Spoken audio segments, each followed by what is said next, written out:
Kababayan, ngayong araw ay nag-iisip ako ng magandang lutuin, lalo na ngayon ay maulan-ulan.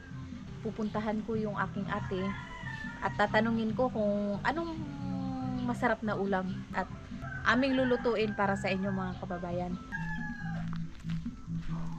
Dito na po tayo sa bahay ni ate. Hoy! Hi! Lulutuin natin na ulam. Maganda. Ay, ngayon maganda lutuin natin yung request sa atin. Mga kababayan, yung request ninyo ay ginataang indong. Ngayon, ang gagawin namin ay lutuan namin kayo ng ginataang indong. Haluan namin ng talbos ng kalabasa at bulaklak ng kalabasa. Tara, samahan niyo kami mga kababayan. Yun mga kababayan, nandito tayo sa kalabasaan ng aking kapatid. Mamimitas po tayo ng talbos at bulaklak ng kalabasa. Ihahalo po natin sa ginataang indong. Maganda po ngayong umaga manguha kasi namumukadkad po sila.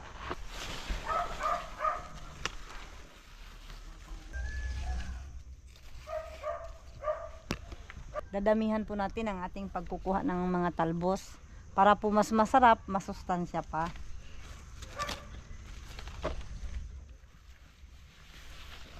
Daghanan eh.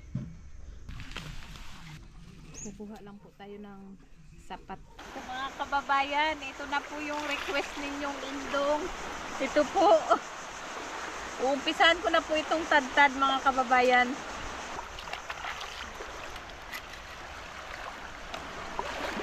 Malaman ta mga kababayan, oh.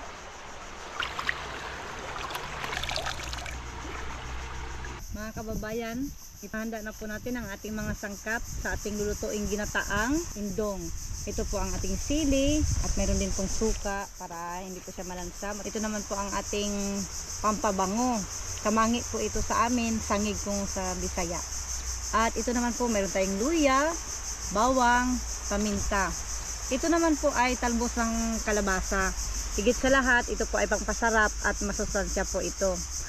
Kung sa mga umiibig dyan, ito po ay pampausbong ng muling pag-ibig. Ito naman po kung ang laman ay pampalinaw ng mata, ito po ay pampabulaklak para sa inyong puso.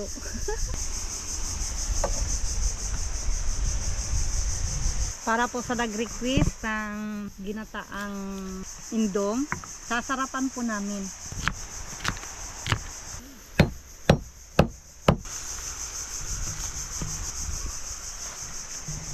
Mga kababayan, i-comment nyo lang po ang mga gusto nyong nalulutuin namin. Tayo po ay magbunot na po ng nyug.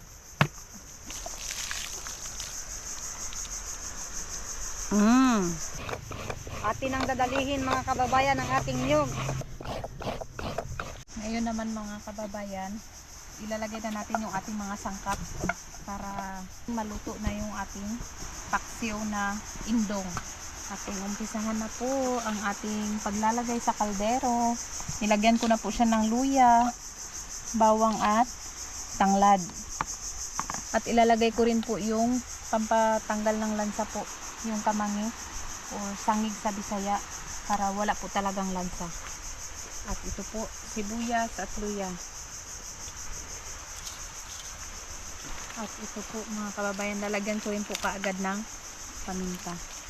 Suka. Iuubos ko na po ito mga kababayan. Ito na po ang ating paksiw at aking isasalang na po ito mga kababayan.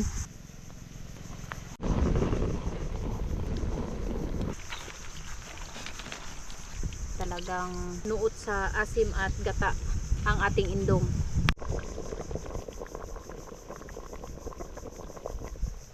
Mga kababayan, ito ay pahuli na natin itong lagay na gulay. Pampasarap ito at masustansya pa. Ito ang kanyang bulaklak ng kalabasa. Yan. Sarap talaga ito. Ating pakuluin muna. Tikpan ko na to mga kababayan kung okay na po. Okay na po.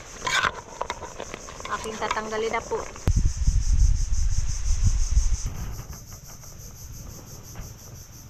Kain na tayo mga kababayan. Thank you Lord sa pagkain. ate, para sa'yo. Thank you. Indong. Akin niya maliit lang. Ay, oh. Yan. Po ay may sili, may talbos ng kalabasa, bulaklak ng kalabasa. Sarap talaga. Yung mga kababayan, itong indong, maraming klase ng luto po yung pwedeng gawin dito. Tausi. Opo. Tawag nila tausi.